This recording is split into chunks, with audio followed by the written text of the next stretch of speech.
사무엘하 12장은 나단과 다윗의 대화가 주된 내용입니다. 1절에서 하나님은 나단을 다윗에게 보내십니다. 나단은 다윗에게 하나의 이야기를 들려줍니다. 한 마을에 두 사람이 있는데 한 사람은 부자고 한 사람은 가난한 사람입니다. 부자는 당연히 양과 소가 엄청 많습니다. 그런데 부자에게 손님이 오자 부자는 그 손님을 위하여 자기의 양과 소를 잡지 않고 가난한 사람의 양 새끼를 빼앗아다가 잡아 요리를 했다는 것입니다. 이런 이야기를 들은 다윗은 심히 노했습니다. 그리고 그 일을 행한 그 사람은 마땅히 죽을 자라고 판결까지 내립니다. 반전이 7절에서 일어납니다. 그 부자가 바로 당신 다윗이라고 나단이 지적하고 상기시킨 것입니다. 나단은 잠시도 머뭇거리지 않고 하나님의 말씀을 전합니다. 어찌하여 내가 여호와의 말씀을 업신여기고 나 보기에 악을 행하였느냐? 내가 칼로 햇사람 우리아를 치되 암몬 자손의 칼로 죽이고 그의 아내를 빼앗아 내 아내로 삼았냐고 꾸짖으십니다. 하나님은 10절 뒷부분에서 칼이 내 집에서 영원토록 떠나지 아니하리라고 말씀하십니다. 이와 함께 다윗과 집에 재앙을 일으키고 다윗의 눈앞에서 아내를 빼앗아 이웃들에게 주시겠다고 말씀하십니다. 그뿐만 아니라 다윗은 은밀하게 악을 행했지만 백주에 즉 공개적으로 심판을 행하시겠다고 선포하셨습니다. 13절을 보면 다윗은 나단에게 자신이 하나님께 죄를 범하였다고 실토합니다. 다윗의 죄 고백 이후에 나단은 하나님이 당신의 죄를 사하셨다고 하면서 당신이 죽지 않을 것이라고 말합니다. 하지만 다윗이 낳은 아이는 반드시 죽을 것이라고 선언합니다. 오늘 본문 뒷부분은 나단이 선포한 하나님의 심판이 실현되는 것을 보여줍니다. 15절은 우리아의 아내가 다윗에게 낳은 아이가 심히 앓고 있었는데 하나님이 친히 치셨기 때문이라고 설명합니다. 그러자 다윗은 자신이 할 수 있는 방법을 다 동원해서 하나님께 간절히 기도했습니다. 18절은 아이가 7일 만에 즉 일주일 후에 죽었다고 알려줍니다. 그런데 다윗은 몸을 씻고 기름을 바르고 의복을 갈아입었습니다. 그리고 음식을 차리도록 명령하고 차려진 음식을 먹었습니다. 20절을 보면 다윗의 신하들이 다윗에게 묻습니다.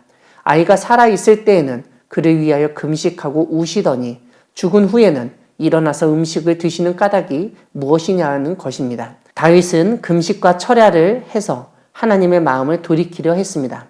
아이가 살아있을 동안 하나님의 징벌로 고통받고 있는 아이를 위해서 다윗이 할 수 있는 일은 그것밖에 없었던 것입니다. 그런데 그럼에도 불구하고 그 아이가 죽었습니다.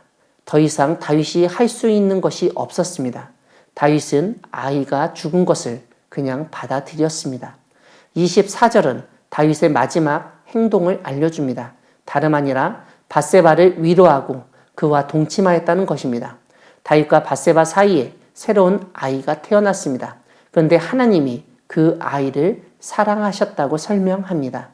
사랑하는 광야교회 성도 여러분, 하나님은 다윗의 기도 모습을 통해서 우리에게 참된 기도의 의미, 자세를 일깨우시는 분이십니다. 오늘 본문을 보면 다윗은 금식과 철야 기도를 일주일 동안 했습니다. 왜냐하면 아이가 일주일 만에 죽었기 때문입니다. 그 일주일 동안 다윗이 행한 일은 금식과 철야 기도였습니다.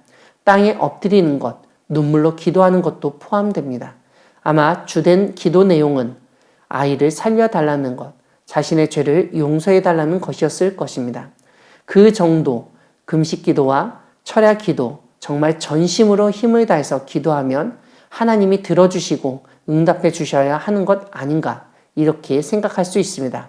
하지만 오늘 본문이 알려주듯 이 세상의 모든 일의 주도권은 하나님이 가지고 계십니다. 아무리 우리가 금식기도, 철야기도, 눈물로 기도하고 땅에 엎드려 기도해도 하나님이 하시는 일을 우리가 어떻게 하지 못한다는 점을 알아야 합니다. 이렇게 말씀드리면 그럼 기도해도 아무 소용없네 이렇게 생각할 수 있지만 성경은 그럼에도 불구하고 때로는 하나님이 우리의 기도에 응답하시고 놀라운 일을 이루어 주신다고 알려줍니다. 그렇기 때문에 우리는 지속적으로 기도해야 합니다.